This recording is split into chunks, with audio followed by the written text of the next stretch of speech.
오늘도 되게 익숙한 본문의 말씀을 가지고 섭니다. 그런데요, 먼저 죄송한 말씀을 드리겠습니다. 지난주에 그 설교 중에 제가 잘못 전한 게 있어서 그거 바로 잡고 들어가겠습니다. 사무엘이 이새를 찾아왔을 때 양 한 마리를 끌고 왔다고 잘못 제가 전했더라고요. 그 왕을 뽑는 그 화목제물을 선택했기 때문에 왕에게 해당되어지는 송아지를 끌고 온 것으로 성경에 분명히 나와 있는데 제가 좀 실수를 했기에 용서를 구하고요. 그리고 바로 잡고 이 자리에 계신 분들이라도 제대로 기억해 주시기를 부탁을 드립니다. 잠깐 기도하고 말씀 시작하겠습니다. 사랑하는 주님, 오늘도 주님의 말씀으로 이 자리에 섰습니다. 우리가 어찌 하나님의 말씀을 우리 귀로 들을 수 있겠습니까? 하나님께서 우리의 마음을 열어주시고 우리의 마음을 녹화하여 주시고 또 우리의 귀를 열어주셔서 또 하나님의 지혜를 주셔서 우리가 주의 말씀을 함께 이해할 수 있게 주옵소서. 전하는 저나 우리 듣는 모든 성도님들이 동일하게 성령의 충만한 가운데 하나님의 음성을 듣기를 원하옵니다. 예수님의 이름으로 기도합니다. 아멘. 네, 오늘 읽은 마태복음 6장 33절의 말씀은요, 우리가 너무나도 잘 알고 있는 말씀입니다. 너희는 먼저 그의 나라와 그의 의를 구하라. 그리하면 이 모든 것을 더하시리라.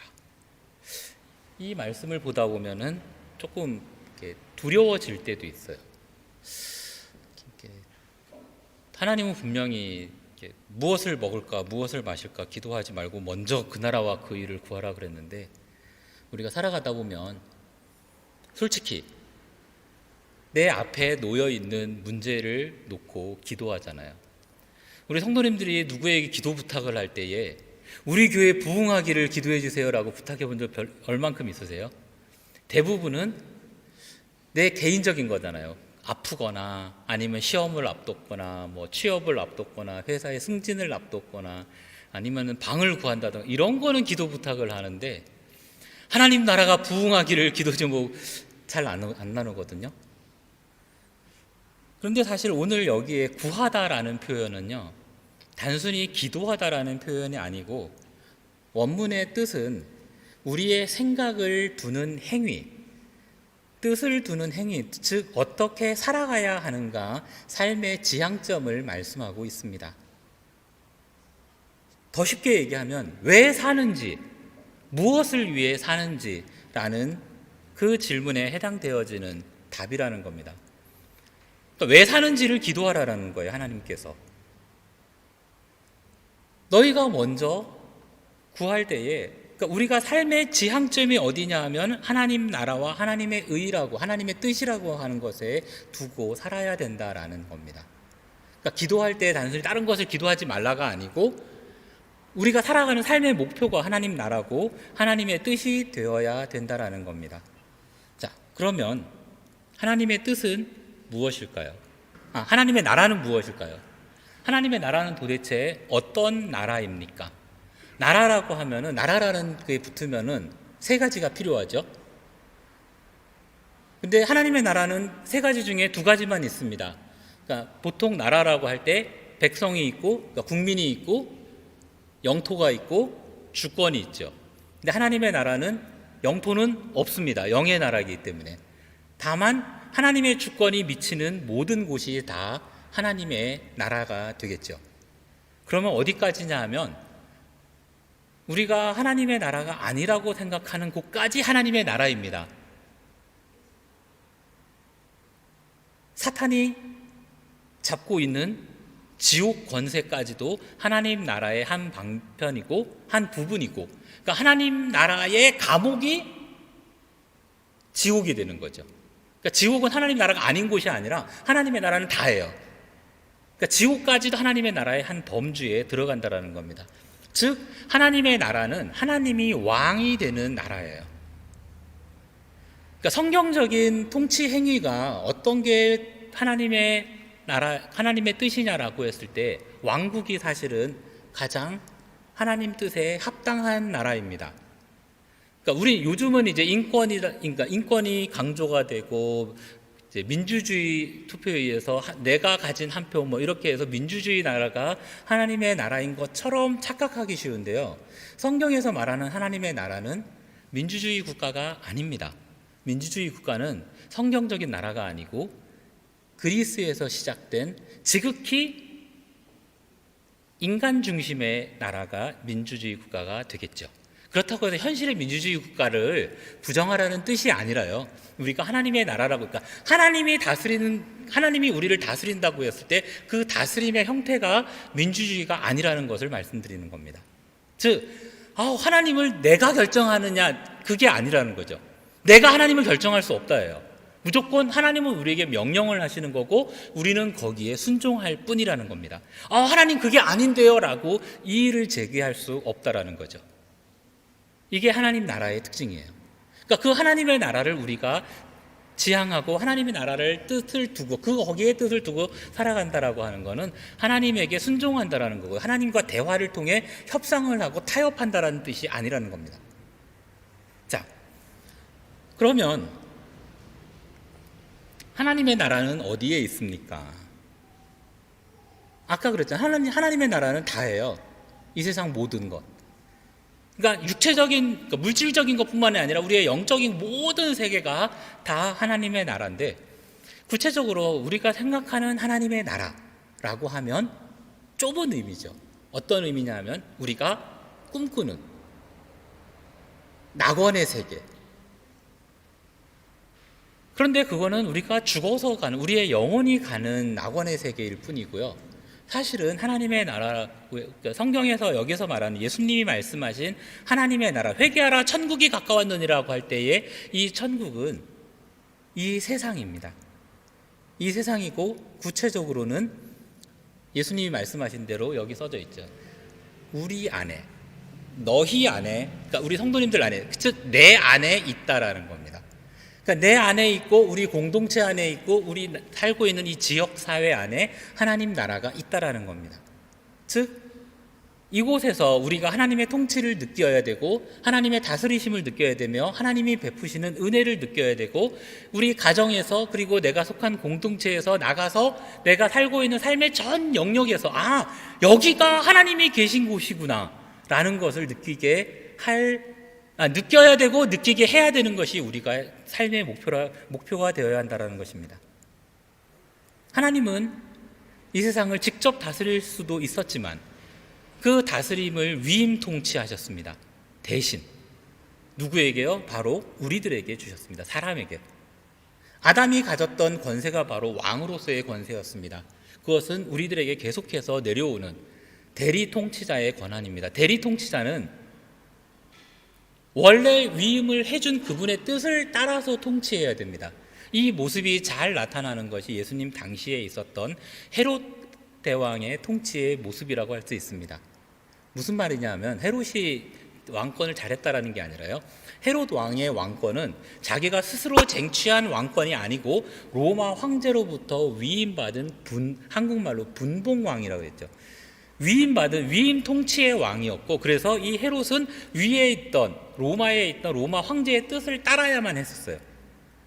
근데 그가 악행을 하자, 예수님 태어날 때 있던 헤롯은 그래서 그가 악행을 하자, 그가 죽은 다음에 그의 사후에 나라를 로마 황제는 네 쪽으로 찢어내버리죠. 그리고 예루살렘의 통치를 직접 통치 형태, 총독의 통치 형태로 바꿔버립니다. 마찬가지로 우리가 이 세상을 다스린다고 했을 때에 우리들의 통치는 철저하게 하나님 뜻에 따라서 하나님의 천지 창조하신 그 창조의 권한 안에, 창조 질서 안에서 우리의 통치가 이루어져야만 합니다. 그런 면에서 이 땅을 지키고 보존해 나가는 것이 우리들에게 굉장히 중요합니다. 그래서 교회 안에서 사실 성경 문제라든가 이런 문제가 소홀할 때가 많은데, 어떻게 보면 이거는 진보층의 문제가 아니고 우리 모두가, 특히 예수 믿는 모든 사람들의 관심이 어쩌면 지구의 환경 문제에 있어야만 합니다. 왜냐? 지구가 점점 파괴되고 있는 것은 이것은 하나님의 창조 질서가 무너지고 있는 것이고요.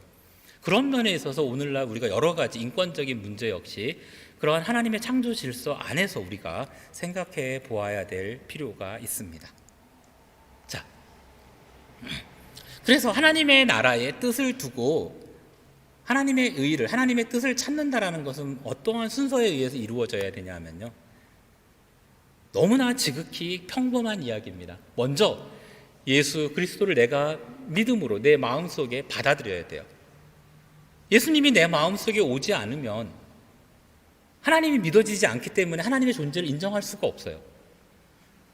예수님을 먼저 믿고 내 마음에 받아들이는 것이 첫 번째이고, 그 다음으로 그래야지 하나님의 백성이 그때서야 되는 겁니다. 하나님의 자녀가 된다고 그랬죠.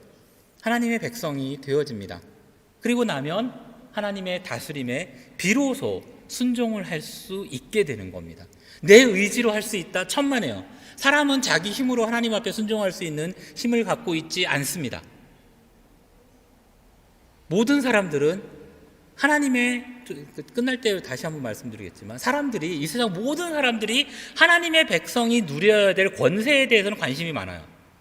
하나님 나라에서 누려야 될 복에 대해서는 관심이 있지만 하나님의 순종하는 것에 대해서는 관심이 없습니다. 특히 오늘날 현대사회는 점점 더 그렇게 되어가고 있죠. 그렇기 때문에 비로소 하나님의 백성, 예수님을 내 안에 믿고 내가 하나님의 백성이 되었을 때 비로소 하나님의 다스림에 순종할 수 있고, 마지막으로 내 삶의 전 영역이 하나님을 바라볼 수 있게 되는 겁니다. 이것이 하나님의 나라를 지향하는 우리들의 삶의 모습이겠죠. 그러면 하나님의 뜻은 무언가요? 이 부분이 되면 저도 그렇고요, 아마 한숨 나오시는 분이 많을 겁니다. 진짜로 하나님의 뜻, 알 듯 말 듯, 아는 것 같기도 하고 모르는 것 같기도 합니다. 하나님의 뜻, 우리는 하나님의 뜻하면 굉장히 큰 것을 생각해요. 아까 하나님의 교회가 부흥하고 막 나가서 전도하고 막 봉사하고 사회 구제 사업하고 뭔가 큰 것을 바라는데요, 그러면 그런 사람은 솔직히 교회 안에 아주 특별하게 헌신된 사람은 아주 소수로 있으면 됩니다. 많은 사람이 믿을 필요가 없어요. 나가서 단기 선교도 하고 뭐도 하고 그래야 되겠죠 라고 하겠지만 그것도 맞기는 합니다. 그런데 하나님의 뜻을 그런 어떤 특별한 일에 대해서만 국한하면 우리가 상당히 어려워진다라는 겁니다. 그래서 오늘 두 번째 본문이 그것을 알려줍니다. 하나님의 뜻은 아주 쉽다라는 거죠. 항상 기뻐하라, 쉬지 말고 기도하라, 범사에 감사하라. 하나님의 의라고 할 때, 그러니까 그 나라와 그의 의라고 할 때, 의는 의롭다 할 때 의가 아니고요, 한자로 뜻 의자입니다. 하나님의 뜻이에요. 그러니까 하나님의 나라와 하나님의 뜻을 구하라고 할 때 그 하나님의 뜻이 뭘까? 성경을 찾아보면 여러 가지가 나오지만 그 중에 하나가 오늘 나온 우리가 읽은 본문입니다. 항상 기뻐하라, 쉬지 말고 기도하라, 범사에 감사하라. 참 쉽죠? 뭐 거창한 게 아니에요. 이건 누구나 다 할 수 있는 거예요. 누구나 다 할 수 있는데 중요한 거는 성경에 이 말씀이 있다라는 건 뭐냐 하면요, 이거를 할 수 있는, 내 힘으로 하지 못한다예요. 자동으로 할 수 있는 거, 나의 힘으로 할 수 있는 거, 하나님이 말씀 안에도 할 수 있는 거 성경에 없습니다. 누차 말씀드리지만 성경에 기록되어 있는 하나님의 말씀은 대부분 우리가 우리의 의지로, 사람의 힘으로 불가능한 것들이 성경에 써져 있습니다. 솔직히 그렇지 않습니까? 첫 번째, 항상 기뻐하라. 아니 어떻게 맨날 기뻐합니까?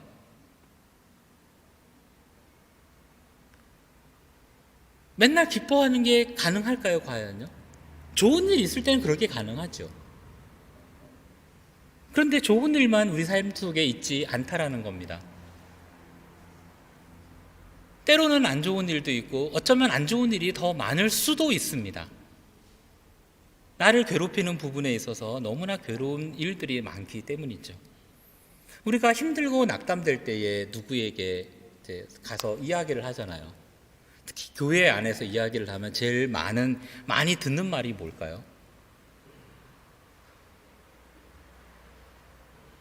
이런 힘든 문제가 있습니다 라고 찾아가면은요, 교회에 믿음 좋다고 하시는 분들, 저도 그랬지만요, 열이면 열 답하는 게 기도하세요 또는 기도할게요 예요. 근데 성경에서 오늘 본문에서 하나님의 뜻의 두 번째가 기도하라예요. 첫 번째가 아니고 기뻐하라가 제일 먼저입니다. 항상 기뻐하라, 그리고 나서 쉬지 말고 기도하라예요. 말의 순서가 그렇게 된다라는 거죠. 그러니까 제1은 첫 번째는 기도, 이거는 아니에요. 분명히 그렇게 써져 있진 않지만, 첫째, 둘째, 셋째로 이렇게 써져 있진 않지만 순서가 그렇게 돼 있다라는 거는 강조하는 초점이 첫 번째에 있다라는 거예요. 항상 기뻐하라. 실제로 기뻐하면 힘들고, 너무나 힘들고 절망적인 상황이 오면 솔직히 기도가 잘 안 나옵니다. 기도하고 싶어도 기도하려 손 모으고 눈 감으면 눈물 나고 한숨만 나와요. 안 그렇던가요? 안 그러신 우리 성도님들은 저보다 믿음이 좋으신 분들인 줄 믿습니다. 제 경험에 의하면 그렇더라고요. 정말 절망적이면 기도가 안 나와요. 기도해야 된다는 걸 알죠, 머릿속으로. 그런데 기도하고 눈 감으면 기도가 안 나오고 한숨만 나와요. 근데 기쁜 일이 있으면 어떻게 되죠? 기쁜 것에 대해서는 그 순간은 솔직히 좋은 일이 있으면 그 순간 감사하기 쉽지 않아요. 옛날에 지금은 이제 원로가 되신 차범근 감독님이 그런 얘기를 하더라고요. 축구하다가 이제 예수님을 믿게 돼가지고 그 당시에 있었던 어르신들은 아실지 모르겠는데 이영무 감독님이 항상 골 넣고 기도했잖아요. 그 모습이 너무 보기 좋아갖고, 골은 자기가 더 많이 넣으니까 차범근 감독님이 골 넣고 기도하고 싶었대요. 근데 오늘은 작정을 하고 아예 경기에 임했는데, 반드시 오늘은 기도하리라 했는데 골을 넣은 다음에 자기는 기도하고 있는 게 아니라 벌써 세레모니를 하고 있더래요. 사람은 그래요. 그런데 중요한 건 그 순간이 지나고 나면 기쁜 일에는 우리가 충분히 기도할 수 있어요. 감사하다고. 그런데 힘든 일에는 솔직히 기도가 잘 안 됩니다. 그 순간이 지나지 않으면. 힘든 순간이 다 지나가야지 비로소 우리는 기도할 수 있게 되는 게 우리의 연약한 존재입니다. 그런데 하나님은 오늘 항상 기뻐하라 라는 말씀을 하고 있어요. 그러면 왜 하나님이 이 말씀을 하셨는가가 중요해요. 15절에 보면 우리가 읽진 않았지만 이런 말씀이 있습니다. 삼가 누가 누구에게든지 악으로 악을 갚지 말게 하고 서로 대하든지 모든 사람을 대하든지 항상 선을 따르라. 항상 기뻐하라. 이렇게 나와요. 뭐냐 하면 우리가 살아가다 보면 기뻐하기 제일 힘든 경우가 언제냐 하면 내가 선의로 일을 행했는데 상대방이 나한테 그걸 악하게 갚을 때예요. 이러면 속된 말로 화가 나다 못해 미칠 것 같아지죠. 내가 선을 베풀었는데 나에게 그걸 악으로 갚어? 100이면 99명은 이 순간 분노하게 돼 있습니다. 그게 정상입니다.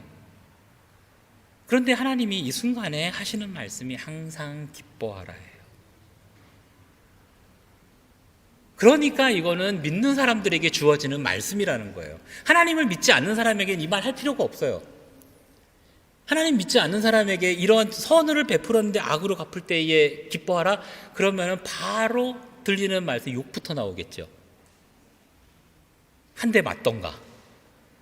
그러나 교회 안에서 예수님이 하신 말씀이기 때문에 예수님이 그랬잖아요. 오른뺨을 치는 자에게 왼뺨을 돌려대라라고. 그랬으니까 이 말씀이 나오는 거예요. 선을 악으로 갚을 때에 항상 기뻐하라. 예수님 말씀보다 이거 쉬워요. 때리면 반대쪽을 대주는 거, 이거는 진짜 불가능하거든요. 그런데 그 순간 기뻐할 수 있는 믿음은 우리들의 믿음의 선배들 중에 많이 있습니다. 믿음의 경륜이 차면 그게 가능해지더라는 거죠. 내가 선을 베풀어 그걸 악으로 갚는 사람을 보고서 그 사람을 축복하고 기도해 줄 수 있는 믿음의 사람은 예수님 말고도 의외로 많이 있더라는 겁니다. 자, 그럼 그래도 어떻게 항상 기뻐할 수 있냐라는 거죠.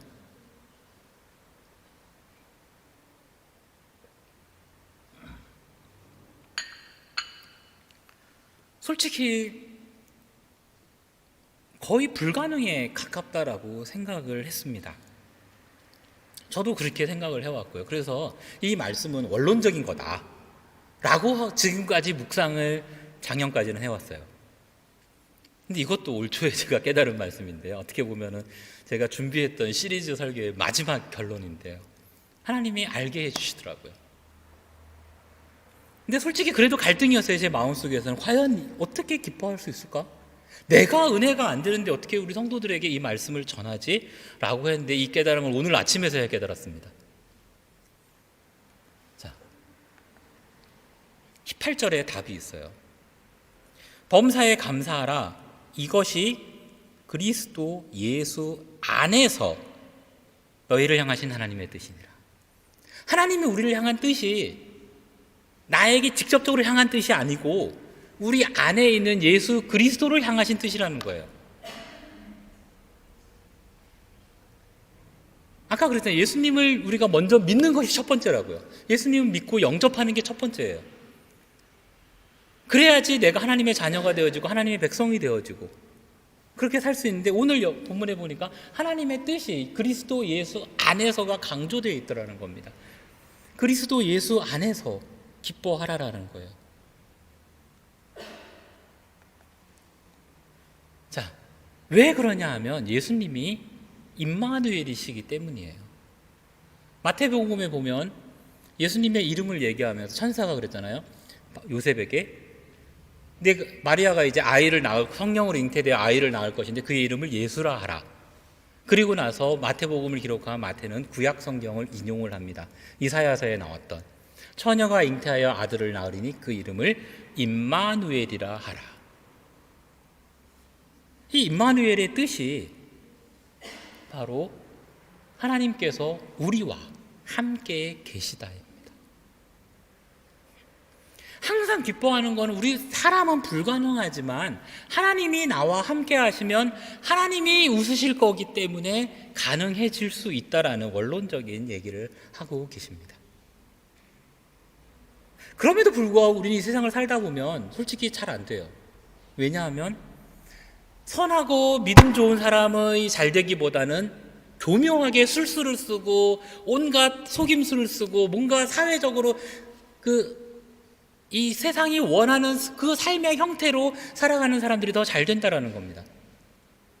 믿음을 지키고 하나님이 향하신 그 의로운 길을 대쪽같이 지켜나가는 사람들 보면 그 사람들이 잘 되기보다는 그렇지 않은 사람들이 더 잘 되어 갑니다.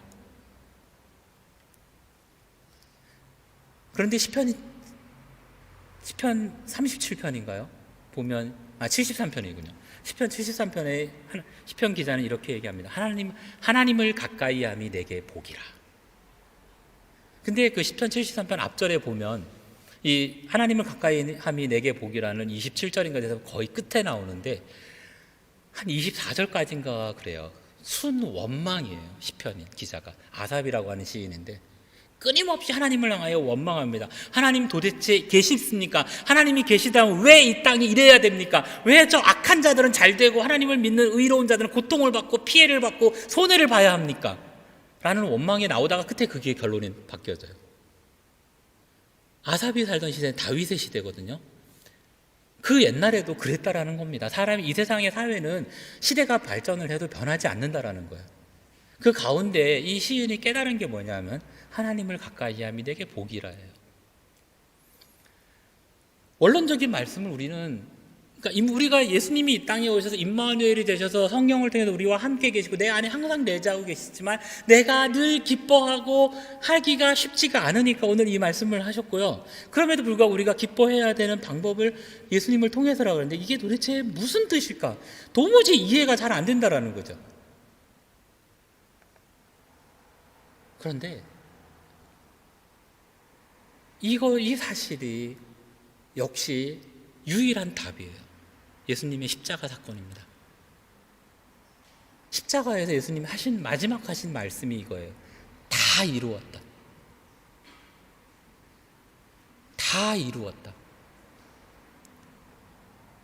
한국말, 제가 뭐 독일말을 그렇게 잘하는 건 아니지만 다 이루었다 말보다가 독일어 단어가 이거는 더 이렇게 느낌이 오더라고요. vollbrach트라는 말. 한국말은 다 이루었다가 맞긴 맞는데 너무나 익숙해서 그런지 몰라도 느낌이 살짝 부족한데요. 예수님께서 이 땅에 오셔서 정말 완벽한 인간을 우리와 똑같이 사셨어요. 배고프셨고 피곤하면 졸리셨고, 이사야서의 예언을 보면 그는 모든 질고를 진 자라 했을 때 모든 질병을 가진 자라는 뜻이에요. 이 자리에 아무 병이 단 1%의 의학적인 문제도 없으신 분이 있습니까? 나이가 들면 들수록 병은 늘어나게 돼 있죠. 근데 예수님은 30대에 죽으셨는데 흔히 그런 별명이 종합병원이라는, 이사야서 예언이 그랬어요. 예수님은 모든 질병을 가지신 분이다. 예수님은 정상적인 아주 건강한 신체를 갖지 않으신 것 같습니다. 그렇기 때문에 십자가에서 단 6시간 만에 돌아가셨어요. 보통 십자가 형틀에 묶여갖고 죽는 시간이 24시간 이상이었다라고 얘기를 합니다. 역사가들은. 그래서 예수님의 죽음을 속임수다, 기절했다라고 주장하는 사람들이 있는 거예요. 6시간 내에 십자가 형틀에서 죽는 경우가 없어요. 그런데 예수님은 죽으셨거든요. 이거는 그 정도로 예수님은 신체적으로 굉장히 약한 분이었다라는 뜻도 포함하고 있습니다. 이게 다는 아니고요. 그 뜻도 포함하고 있어요. 그분 몸이 정상이 아니었다라는 거죠. 그런 연약한 몸을 가지시고도 하나님의 아들로서의, 하나님으로서의, 메시아로서의 삶을 다 사신 분이라는 거죠. 그거를 이제 고난을 다 이루셨다라는 거예요. 십자가에서. 내가 너희들이 겪는 모든 고통 내가 다 이해한다. 너희들이 겪는 스트레스 다 이해한다.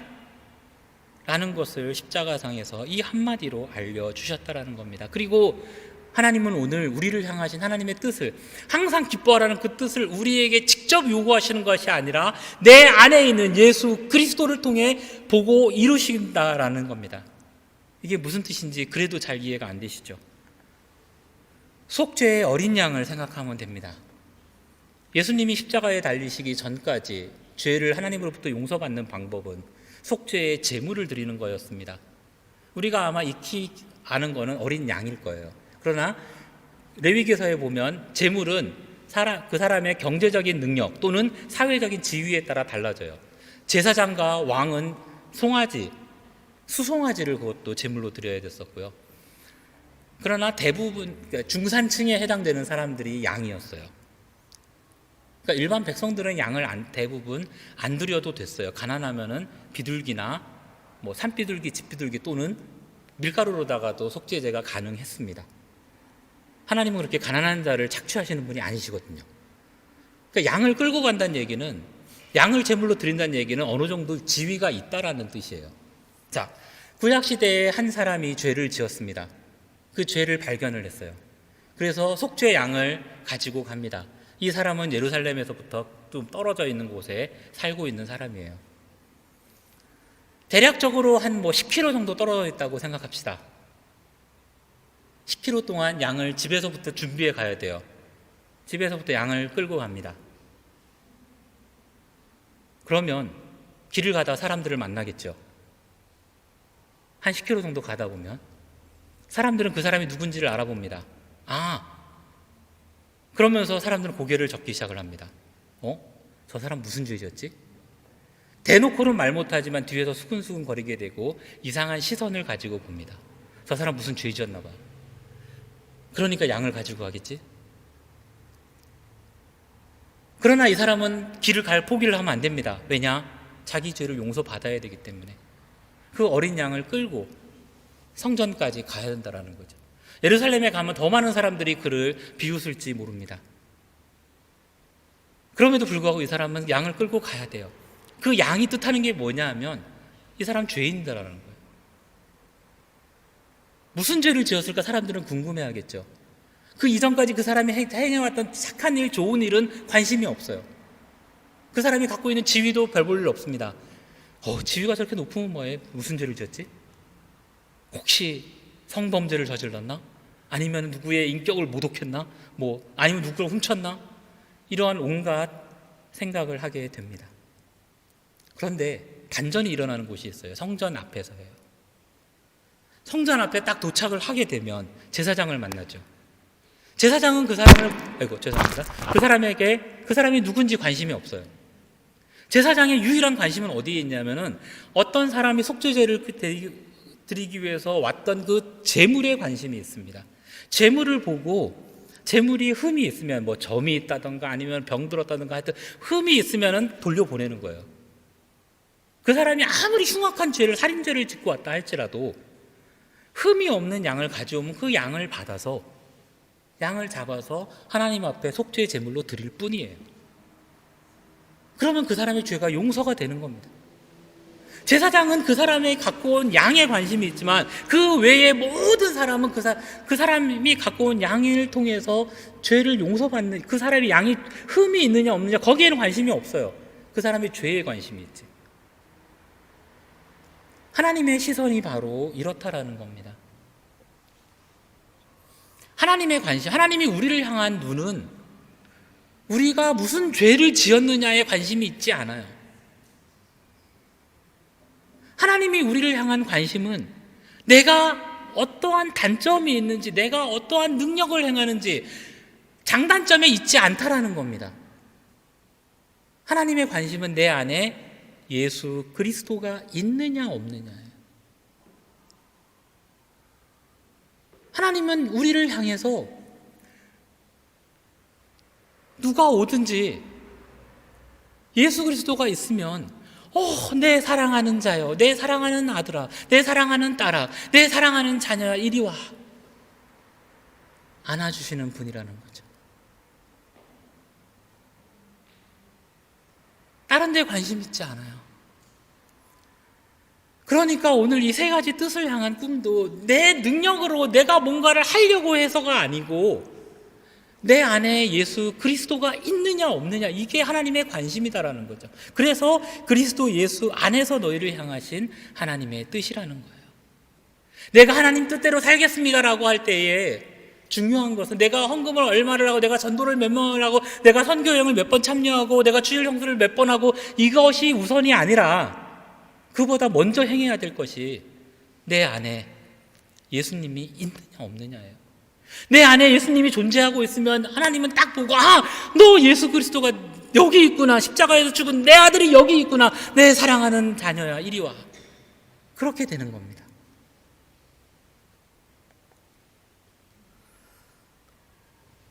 오늘 말씀하신 기뻐하라, 이 기쁨은요 그냥 희희낙낙 웃는 그런 기쁨이 아니더라는 겁니다.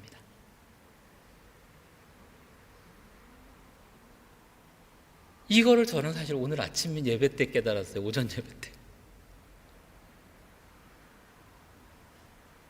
물론 때로는 정말로 성령 충만하면, 제가 이전에 말씀드렸던 것 같기도 한데, 제가 96년도 경험에 의하면 특별한 성령 충만을 체험을 하면은 정말 그냥 모든 것에 허허 웃을 수 있어요.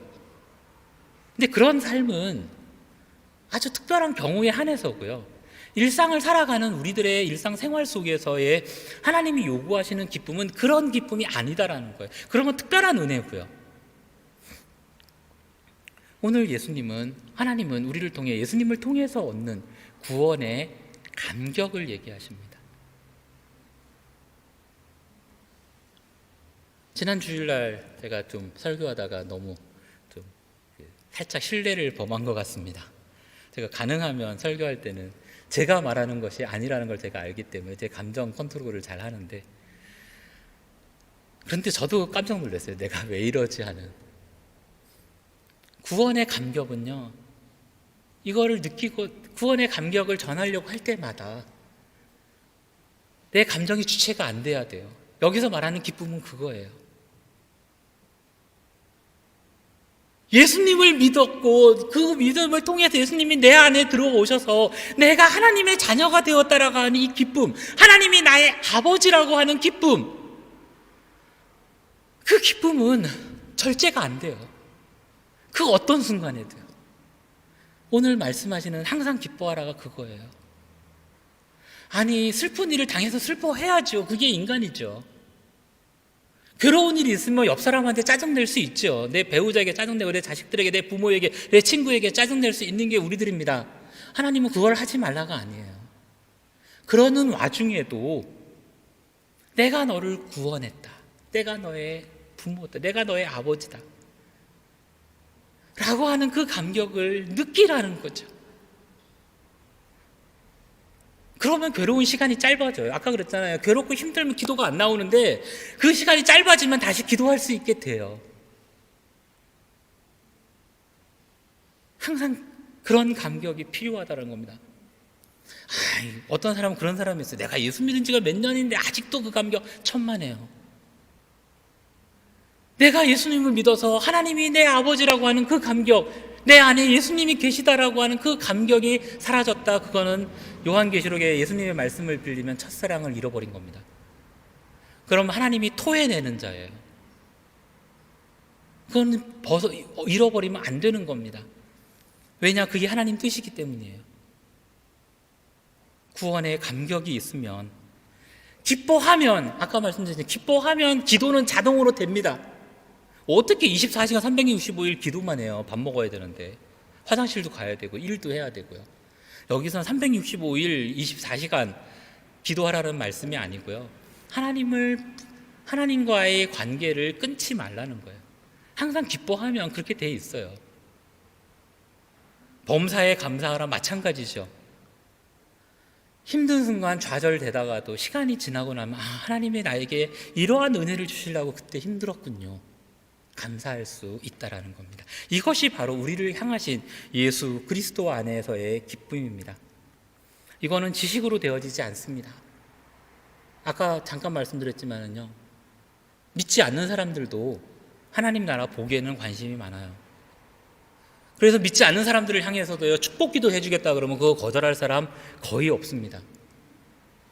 하나님의 복에는 관심이 많은데 하나님의 뜻에는 관심이 없어요. 왜냐? 이 하나님을 향하신 하나님의 뜻이, 우리를 향한 하나님의 뜻은 예수 그리스도 안에서 이루어지다 보니까 이거는 관심이 없더라는 겁니다. 우리들의 삶의 목적이 특별한 삶이 아니라 우리의 일상은 예수 그리스도와 함께하는, 일상을 통해서 나오는 고백이 너무나 중요하다는 겁니다. 밥을 먹든 화장실을 가든 친구를 만나든 친구와 수다를 떨든 회사에서 일을 하든 내가 공부를 하든 내 직장에서 내가 일을 하든, 장사를 하시는 분들은 사업을 하면서 손님을 맞이하고 무엇을 하든지 내 안에 계신 예수 그리스도의 십자가, 그 십자가를 잊지 않으시기를 부탁드립니다. 이것이 바로 하나님의 뜻입니다. 기도하겠습니다.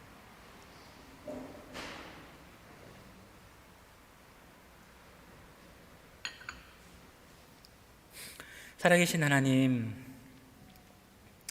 너무나도 감사합니다.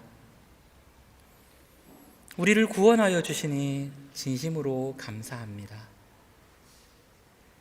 구원의 감격, 우리가 무엇이 관대?